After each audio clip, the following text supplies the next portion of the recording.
Capricorn. This is for you. Capricorn.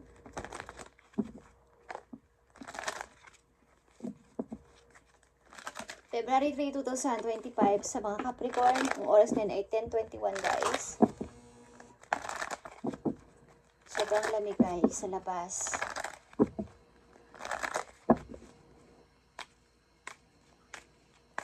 Okay, Capricorn. February 3, 2025. Message for you. About sa inyong pag-ibig. Okay, pag-ibig nyo guys. Minsan-minsan kayo ay umibig naman. Ilan sa inyo ay ayaw umibig? Okay. Capricorn, tingnan natin ang inyong message. Distance. Okay. The separation you are experiencing is necessary to help the relationship grow. May kailangan dito maglayo na dalawang person para ang inyong relationship ay masubok ng panahon o kailangang masubok ng panahon. Kung ito ay talaga pang mag-grow o hanggang doon na lang. Kasi ang paglayo ng isang person minsan ay nagiging daan ng tuluyan ng paglayo. Nakakakilala ng iba sa malayo o natutukso sa malayo. So, ang inyong relationship ng tao na to ay distance sa ilang Capricorn na nandito sa reading. O ito ay nai-experience niyo sa kasalukuyan. Kumbaga, ito yung mag-help sa inyo para ang inyong relationship ay lalo pang mag-grow o susubukin ng panahon. O temporary muna tayo maghiwalay Capricorn. Yan ang inyong napagkasunduan, temporary hiwalay. Yan, nandito ang unrequited feelings. There is not enough love to keep this relationship going in healthy way. Kung unrequited feelings pa to, ibig sabihin, meron pa kayong nararamdaman o may nararamdaman pa ang tao na to sa inyo is, kailangan ay mag-usap kayo or bigyan to ng halaga kung dapat pa ba tayong magpatuloy sa relasyon natin is kailangan dito ng heart-to-heart conversation sa bawat isa. Okay, Capricorn? Capricorn, andito pa ang isang message for you. Patience. Some things still need to be dealt with for this connection to manifest. Kailangan dito ng patience o haba ng pasensya kung kayo ay magkalayo ng iyong nobyo o nobya o asawa. Kung ito ay inyong imamanifest is magkakaroon to ng pag-grow pa. Kung wala na, dahil sa mga tukso sa paligid is wala nang magagawa guys. So tingnan natin ang message dito. Sa mga Capricorn na nakakaranas ng ganito sa kailang kasalukuyan, tingnan natin ang mga cause dito. Cause o mga dahilan. Before. Kaya dito ang distance, unrequited feelings, and patience. Sa mga Capricorn na nandito sa reading, ay ito ang inyong message at nakatakda lang to sa mga taong bibigyan ng message today, February 3, 2025.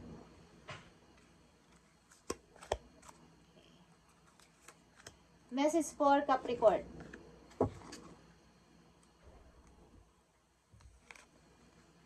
The star is here guys. Okay, the star. Mukhang may distraction dito.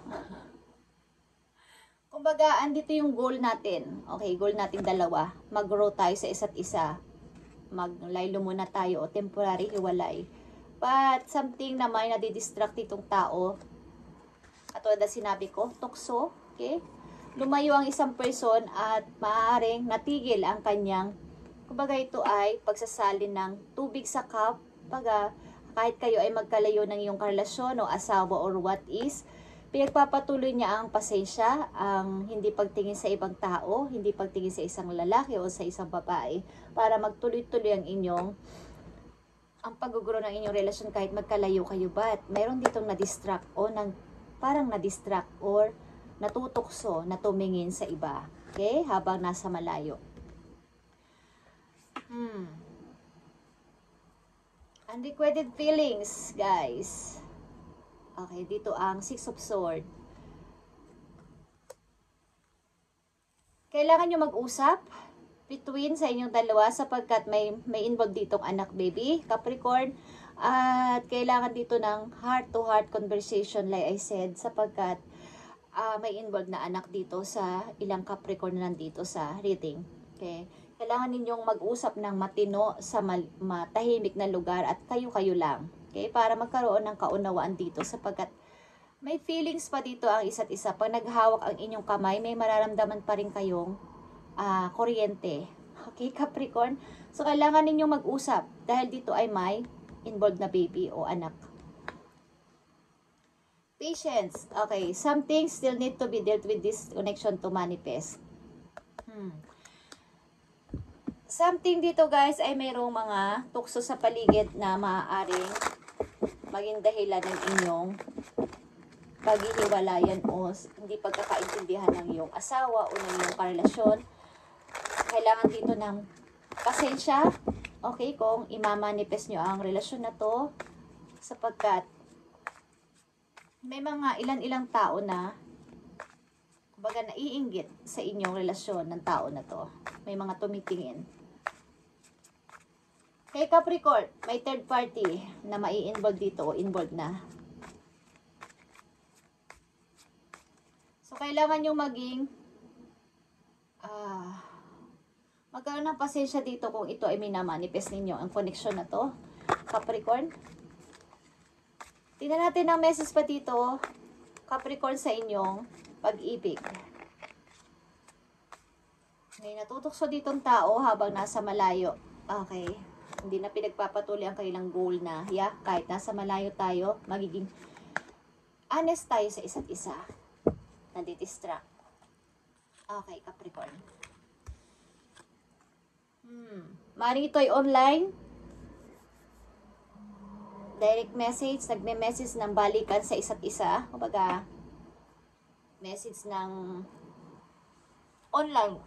Nakilala sa online, something. At para siya pinana ni Cupido. Parang, na-inlove ako sa tao na to. Okay?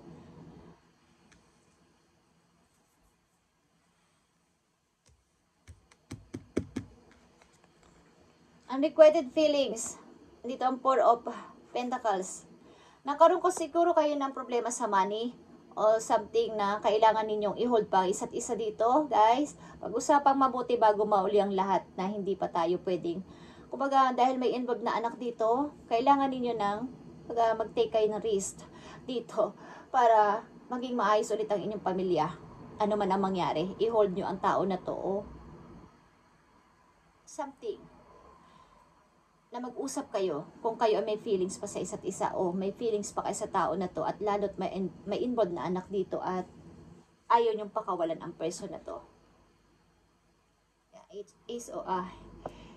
Eight of Pentacles, guys. Okay. Ilan dito sa inyong partner ay nag-uubos o nagsasayang ng money sa mga kaibigan, sa kaparty, o sa lumalabas-labas with friends at nagsasayang ng money. Nasasayang ang perang inyong pinagkakitaan o pinagkakitaan ng inyong kapartner.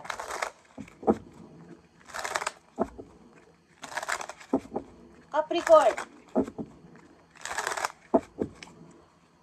Sa inyong buhay pag-ibig, kayo ay nag-temporary hiwalay muna, but sad to say, may natutokso dito sa isang person, maring online, nag-uusap sila, palitan ng messages online. At meron dito unrequited feelings pa sa isa't isa at kailangan nyo mag-usap kung hinuhold nyo pa ang tao na to o hinuhold pa kayo ng tao na to. Maaari ding may kagipitan sa money ang nag-i-involve dito o naging usapan sa inyong relasyon o koneksyon. At dito sa inyong sa ilang Capricorn na nandito is mahilig sa party-party ang isang tao dito at nauubos ang mga impok dahil dito. Okay? Hindi nyo alam is dito sa loob ng mga friends sa kasama ninyo o sa kasama ng inyong partner ay merong something na kukuha ng inyong minamahal. Okay? Huwag kayo mag-invest ng isang kaibigan na kayo ay lulukuhin kahit harap-harapan. Okay? Nakikita nyo yan o makikita nyo sa kanyang image sa mukha, sa kanyang mga ginagawa, kung paano siya mag-move. Okay? Tignan natin ang message dito for Capricorn.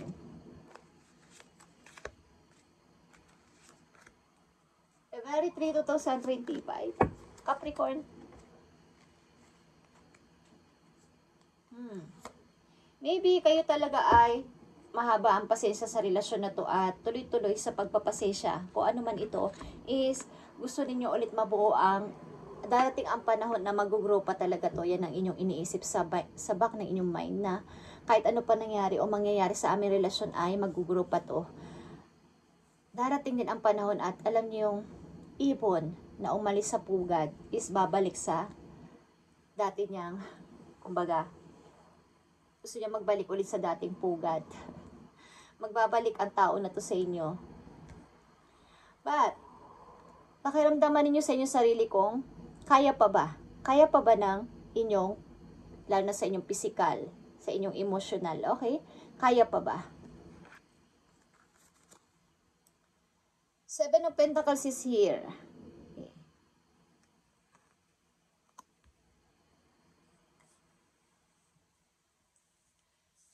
Bagamat nandito ang tao na to sa baga nadidistract siya. Nadidistract siya sa baga anumang bagay o meron siyang mga napapatingin sa o napapalingon siya sa iba o something na andyan na yung tukso, okay? Is, ang tao na to ay nagsisika pa rin sa buhay para sa future. Nag-iipon ang tao na to ng money para sa future. Kung kayo ay may anak or kayo ay kasal, nag-iipon ang tao na to ng money para sa future, okay? Three of Cups is here, guys.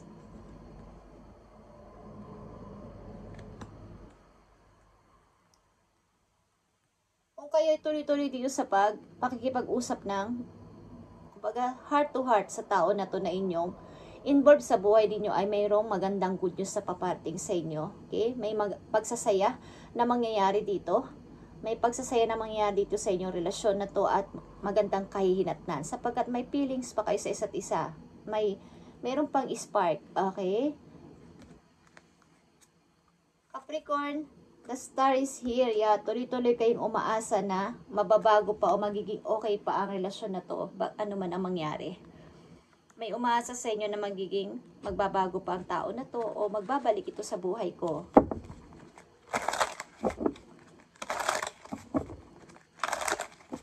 May distansya kayo sa isa't isa.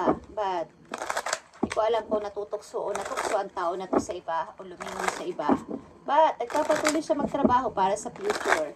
Nag-iipon ng money para sa future. Hindi ko alam kung ito ay sikreto o alam niyo na. But, nadidistract siya, okay? Message for Capricorn. I need 3 messages dito for Capricorn. February 3, 2025. Sa mga Capricorn.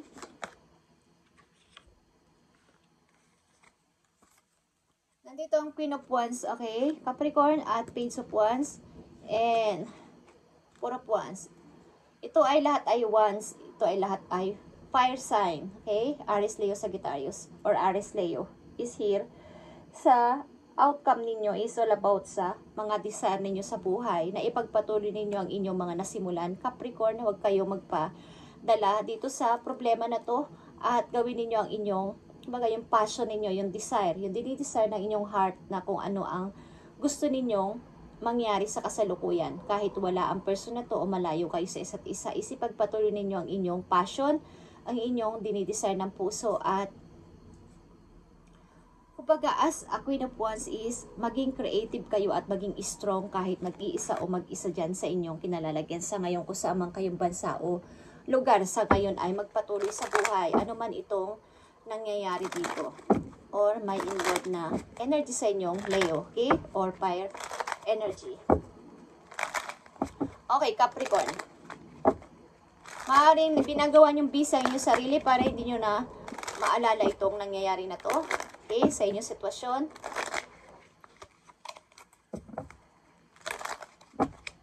Advice for Capricorn. Maganda ang sikat ng araw, guys, sa labas. Bagamat malamig. Kahapon nag-snow. Nag-snow at napakalamig, grabe. Message for Capricorn.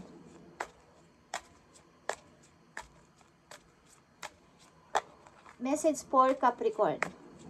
Hindi ko lang siya mabuksan kasi may gumagawa sa building. Eh, may mga tao dyan sa labas. Naglalakad-lakad.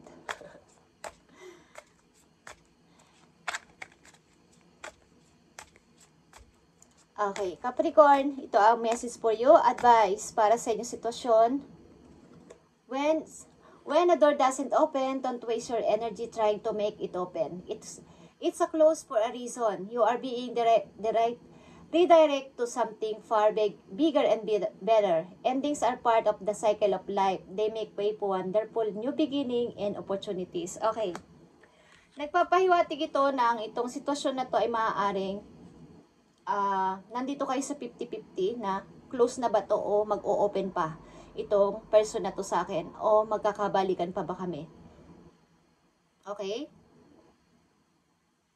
Kaya ang sinasabi sa inyo dito ay mag-look ka na sa maaaring paparating sa iyong buhay. Okay? Kaya nandito ang Queen of Wands, Page of Wands, and Four of Wands.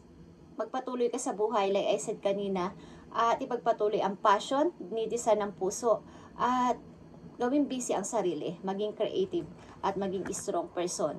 Okay, sa kasalukuyan Capricorn. At kung hindi na magbukas ang pintuan na to para sa inyong dalawa ng tao na to ay ito ay may reason. Huwag ka magsayang dito ng energy Capricorn na buksan pa to sapagkat kaya ito nangyari sa buhay mo ay mayroong bigger and better pang mangyayari sa inyo. Ang ending ng isang relasyon ay kumbaga nangyayari ito kahit kanino, kahit hindi mo gusto, kahit sabihin nyo pa na, sige mag-grow pa tayo. Huwag nyo nang ipilit ang hindi na pwedeng mabuksan o balikan pa. Sapagkat may wonderful new beginning at mga opportunities na papating sa'yo, kaya yan ay isinara ni Lord sa'yo sapagkat mas may maganda pang papating sa'yo mga opportunity at mga tao. Hindi ka man agad-agad umibig o ayaw mo nang umibig sa inyong kasalukuyan is magpatuloy sa buhay at magagandang lalo na kung may kasama kayong anak sa inyong kasalukuyan, mag-focus kayo sa inyong mga anak at bibigyan kayo ng napakagandang pag-asa ni Lord, okay? Sa pagmamahal niyo sa inyong mga anak. Ibigay niyo doon ng inyong attention at pag-aalaga. Okay, as a Queen of Wands, as a mother or father. Okay, maaring ang tagal na nang pinaghintay nyo dito at pinagtiisan sa tao na to. But huwag na kayo magsaya ng energy dito, Capricorn. Magpatuloy sa buhay at namuhay ng masaya. Okay? Tingnan natin ang message dito. Ang ilan dito ay martir na Capricorn na naghihintay pa rin sa tao na to, na natukso sa iba. Okay, huwag nyo nang hintayin ng tao na to, Capricorn. Madali siguro siyang madistract. Malakas dito ang nakikilala kasi online. Okay, Capricorn. Tingnan natin ang message dito for you. Capricorn. Okay, nandito ang divine guidance for you para maliwanagan ka. Ito ay number 5. About ito sa spiritual mo. Okay? The search of meaning in life.